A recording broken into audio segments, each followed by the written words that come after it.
President Zelensky just signed a law allowing for citizens age 60 and above to serve in the military. We've seen dozens of videos of young men being hauled into vans and dragged to the front lines against their will. And we've even seen videos of a young man with Down syndrome serving on the front line. You, when you campaigned, you said you wanted to see the people stop dying. A lot of people admired that statement. Now the people dying are elderly, mentally handicapped, and conscripts. So even if a ceasefire doesn't work out, why should Americans continue to fund a foreign military that's scraping the bottom of the barrel of its population like this? Well, you have to understand, very importantly, this is Biden's war. This is not my war. I'm here to get us out of it. It's a mess, and I'm here to get us out. I haven't heard that when you say about 60-year-old men and, et cetera. But this is Biden's war, and we're working very hard to get us out. I stopped 5 wars in the last 5 months, actually, and I'd like this to be the 6th, frankly, and that doesn't even include Iran with, obliterating their nuclear haul, because they would have had nuclear weapons within 2 months. But stopped a lot of wars. You just take a look at the ones just over the last 2 or 3 months. It's been amazing. This is the one I'm trying to stop. This is the one we're working hardest on. The other ones I stopped within a matter of days, almost every one of them, including India and Pakistan, and I could go over the whole list, but you know the list as well as I do. But this is the one we'd like to see. I haven't not heard that, but this is Biden's war. And it's a war that he got us into, or indirectly got us into. It should have never happened. It would have never happened had I been president. Yeah, next to you. Thank you, Mr. President. Would you support Israel reoccupying all of Gaza, as has been suggested by some Israeli officials? Well, I don't know what the suggestion is. I know that we are there now trying to get people fed. As you know, $60 million was given by the United States fairly recently to supply food, and a lot of food, frankly, for the people of Gaza that are obviously not doing too well with the food. And I know Israel's going to help us with that in terms of distribution and also money. We also have the Arab states are going to help us with that in terms of the money and possibly distribution. So that's what I'm focused on. As far as the rest of it, I really can't say. That's going to be pretty much up to Israel. Yeah, please. Go ahead, please. Thank you. On transgender athletes in the Olympics, back to the safety, especially of female combat boxers, will the Department of Justice considering pressing charges against any man that tries to masquerade as a woman coming into this country to beat up American athletes? And secondly, would your administration consider genetic testing so that these people can prove that they're actually women competing? Well, I think there is going to be a very strong form of testing. As far as charges, I'd have to ask the Attorney General about that. I don't know. But there will be a very, very strong form of testing. And if the test doesn't come out appropriately, they won't be in the Olympics. Yes, ma'am, please. Go ahead, please. White. Thank you. Mr. President, do you believe that the U.S. committee would have made this decision on men and women's sports if you weren't president? And do you believe that this decision will stay in place once you are no longer president? I think they probably would have, because it just seems to be an issue that most people feel should be. I can't really say. You could have asked Chairman Wasserman. But I would say that, there's a possibility. It could go either way if you really want to know the truth. I feel strongly about it. I ran a campaign, at least partially on that. That was one of the many issues that I talked about: open borders, the economy, taxes, all of the things. But that was certainly one of the issues. So I really can't, I really don't know. Could have gone either way. Please. Have you decided on a replacement for the Fed governor? For Fed governor? I'll be making that decision before the end of the week, and we'll either decide on one for permanence or the 4-month period, the term. There's a term of about a number of months. We have a couple of candidates. I mean, everybody wants it, okay? It's not a couple, but we've narrowed it to a couple of candidates. And we've also, we're looking at the Fed chair, and that's down to 4 people right now. Very good.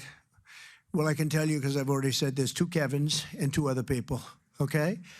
Brian?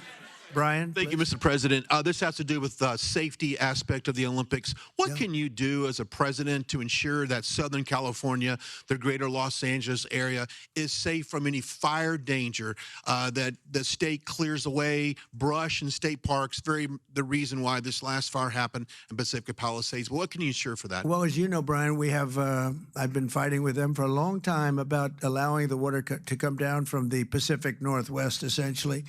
And we actually opened up that water pretty strongly. We got a lot of opposition from the governor, and we opened it up anyway, and the water is coming down.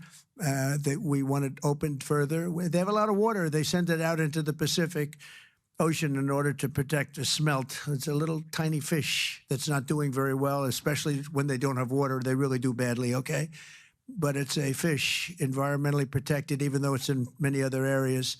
I think they just use that as an excuse to smelt. You'll check that out. But I think it's just an excuse. They've got to allow full water, and they're working with Lee Zeldin is really helping us a lot, but they've got to allow a full complement of water to come down from the Pacific Northwest. There is so much water. If Gavin Newsom let the water come down, see the way I pronounced his name properly for a change, if this guy allowed the water to come down from the Pacific Northwest, they have so much water they don't know what to do with it. All of those sprinklers would have gone on. All of those people with those beautiful houses with sprinklers in the ceilings and with the water, the fire pumps outside, all that water. They didn't have any water because they wouldn't let the water come down. There's so much water there. At first, when I got involved with this issue in my first term, I said to the congressman, they took me up because they wanted to show me the fields where they could farm 10 times more product. You'd see 100 acres, and you'd see 1 acre or 2 acres, beautiful green. It's very vibrant soil, but they don't give it the water that it's entitled to. And I said, oh, they have a drought? I said, no, they told me we don't have a drought. They don't. The Democrats don't allow the water to come down into the farms and into anywhere. By the time it gets down even into certain parts of California, it's fed out stupidly into the Pacific Ocean. If that water were allowed, so we broke into it and we allowed it to come down, and it come down at a higher level, and we want that, and we're demanding that of the governor. The other thing is, we'll do anything necessary to keep the Olympics safe, including using our National Guard or military. Okay. No, I will use the National Guard or military. This is going to be so safe, and if we have to, because obviously you have a mayor that is not very competent. She can't get the permits for the people. You know, the people are still waiting for their permits. Lee Zeldin got them the federal permit, which is 10 times harder to get, and everybody can build on the federal basis, and that's the hard one. But the mayor, Bass, she refuses to or cannot get them permits. They're waiting. And I was there right after the fires, and I saw all these beautiful people standing by their homes, ready to get in and get to work. And they're waiting for their permits, and they're still waiting for their state permits and city permits. It's a disgrace. It's a disgrace. Redress, yes, ma'am. Thank you, Mr. President. Thank you. India says that the U.S. imports Russian uranium, chemicals, fertilizers, while criticizing their energy imports. Your response to that, sir? I don't know anything about it. I'd have to check, but we'll get back to you on that. Yeah, please. Mr. President. Yeah, go ahead. Have you seen the Hamas-released video of Israeli hostage Avitar David starving and being forced to dig his own grave in a Hamas tunnel? I have, yeah. What's your reaction? I think it's horrible. I think it's horrible. And I hope a lot of people do get to see it as bad as it is, because I think it's a horrible thing. Yeah, behind you, please. Mr. President, yes. Can you speak to just how, this drop-off in foreign-born workers is going to benefit Americans, and will it force American companies to pay fairer wages to American workers? Well, we want to take care of our American workers, and first and foremost, and that's what we're doing.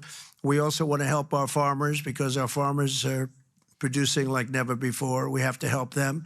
And we're working out some very complicated strategies and language, but the main thing that I think I was elected to do is to get the illegals out of our country, who are especially in particular criminals. 11,888 murderers were allowed into our country with Biden's open border policy, with our border czar, who never spoke to the Border Patrol, never went to the border one time. That's Kamala. And think of it. We have murderers. We have people coming in from all countries all over the world, from prisons in the Congo and Africa, from prisons all over South America, all over rough parts of Europe, all over Asia. They're pouring into our country. Not anymore. So we just announced we had our third consecutive month where we were rated 0 people. And these are, frankly, very liberal people that make up these charts. So I don't know what's wrong with them. They seem to not be doing their job for the Democrats. But I'm honored by the fact that they say it. We're very tough on the border. And people can come into our country, but they have to come in legally. So I think that we've done an amazing job, actually. But we have to get the criminals out of our country, murderers, drug dealers, gang members. They emptied prisons into our country. It's one of the reasons, I think, even beyond the economy, it's one of the reasons I got elected. It's really maybe the number one. I was between the economy and that. But, you know, as I said before, our nation is doing really well, but we have to get these really bad people. They should have never been allowed in our country. Open border policy is for fools. We're the only country in the world with an open borders policy, but we don't have that anymore. We had 0 now for 3 months in a row. Peter? Thank you very much, President Trump. Nice to see you got off the roof all right. Yeah, yeah. You said this morning that you probably won't be running for a 3rd term. This weekend, Secretary of State Rubio said that he thought J.D. Vance would be a great nominee. You could clear the entire Republican field right now. Do you agree that the heir apparent to MAGA is J.D. Vance? Well, I think most likely, in all fairness, he's the vice president. I think Marco is also somebody that maybe would get together with J.D. in some form. I also think we have incredible people, some of the people on the stage right here. So it's too early, obviously, to talk about it, but certainly he's doing a great job, and he would be probably favored at this point. And on Texas, if Texas redrawing their congressional map would get you 5 safe red seats, means that California, New York, Illinois, and Maryland are all going to redraw their maps to add safe. Well, they'll do it anyway. Is it worth it? Yeah, they'll do it anyway. Why? If we stop over there, they would have done it anyway.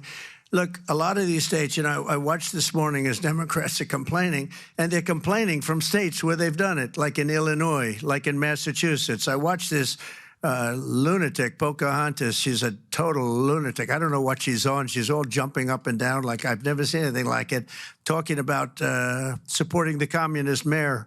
And he's not a socialist. He's a communist, okay? This is not a socialist man. This is a communist. If you look at any of his policies and go back 6 months, you don't even have to go back further than that. So they want to put a communist in New York. Now, the good news is we have a lot of power over that because we're the ones with the money. We send the money. We don't send the money. It's up to the White House, a lot of power in the White House. But when I watched her jumping up and down talking about that and supporting the communists, but if you look at what's going on with the redistricting or whatever you want to call it, the Democrats have done it long before we started. They've done it all over the place. They did it in New York. They did it in a lot of different states. But in Massachusetts, so somebody used this as an example today. I was interviewed this morning, and they said, you know, it's pretty unfair. Trump got 40%. I'm not proud of that, but I think I probably got more, but that's okay. I got 40% in Massachusetts, and yet they have 100% of the vote in terms of Congress. So there's no Republican, there's no anything. So we should have 40%. You know why? They redistricted, and they've done it all over the place. And they've done it in California, by the way. Before this, they've done it in California. So we'll see what happens.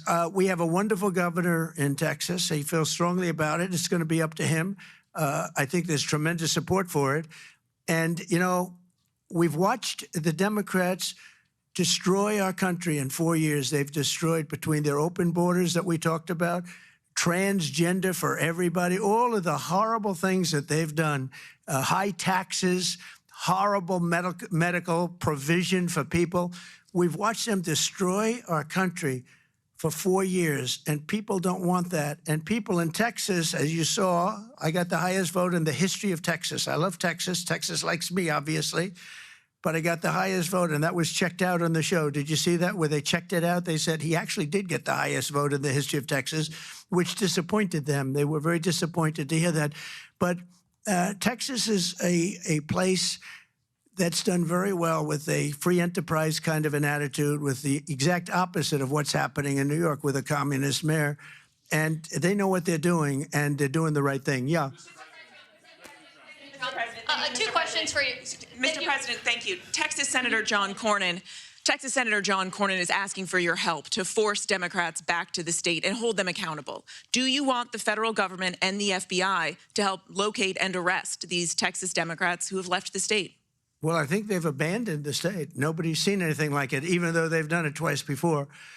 And in a certain way, it almost looks like they've abandoned the state. It looks very bad. Yeah, go ahead, please. Should the FBI get involved? Should the FBI get involved? Well, they may have to. They may have to. No, I know they want them back. Not only the Attorney General, the governor wants them back. If you look, I mean, the governor of Texas is demanding they come back. So a lot of people are demanding they come back. You can't just sit it out. You have to go back. You have to fight it out. That's what elections are all about. Yeah, please. Thank you so much, President Trump. Two questions for you. One, were you aware of and did you personally approve the prison transfer for Ghislaine Maxwell that your Justice Department? I didn't know about it at all. No, I read about it just like you did. And do you believe that she is? It's not a very uncommon thing. Do you believe that she's credible to be listening to? Your Deputy Attorney General sat down with her recently. Well, let me tell you, he's a very talented man. His name is Todd Blanche. He's a very legitimate person, very high, just a very highly thought of person, respected by everybody. And I didn't talk to him about it, but I will tell you that whatever he asked would be totally appropriate, and it's not an uncommon thing to do that. And I think he probably wants to make sure that, people that should not be involved or aren't involved are not hurt by something that would be very, very unfortunate, very unfair to a lot of people. But I will say this, Todd Blanche is one of the most highly respected people you'll ever meet. So I know this. I didn't discuss it with him, but anything he talked about with her or the fact that he did that, not unusual, number one, and most importantly is something that would be totally above board. Please. Yeah, please, go ahead. Thanks, Mr. President. Mr. President, how much more would you like DOJ to cut from the federal government? Well, it's not so much DOJ anymore. And by the way, I have to say that somebody from DOJ was very badly hurt last night. You saw that. A young man who was beat up by a bunch of thugs in D.C. And either they're going to straighten their act out in the terms of government and in terms of protection, or we're going to have to federalize and run it the way it's supposed to be run. But it's not a question of DOJ. We have great people, secretaries and all, working with DOJ and cutting with I said with a scalpel as opposed with an axe. They're cutting with a fine-tooth comb, and they're getting rid of people that aren't doing their job or bad people or bad things, bad policy, et cetera, et cetera. And I think we've been very successful in that. And there's more cutting to do, but there's also more getting. We want smart people in government. Our country is doing great. I think we are doing probably, maybe in many ways, better than we've ever done before. We're taking in trillions, not billions, trillions and trillions of dollars from other countries who, for years, took advantage of us. They took advantage of the United States like we were children, and that's not happening anymore. Now they're paying a lot of money, and they're paying hundreds of billions of dollars. Individual countries paying hundreds of billions of dollars. You're seeing what everybody else is seeing. And we have a lot of things we can do. One of the questions asked of me this morning is, are you going to make a dividend to the people?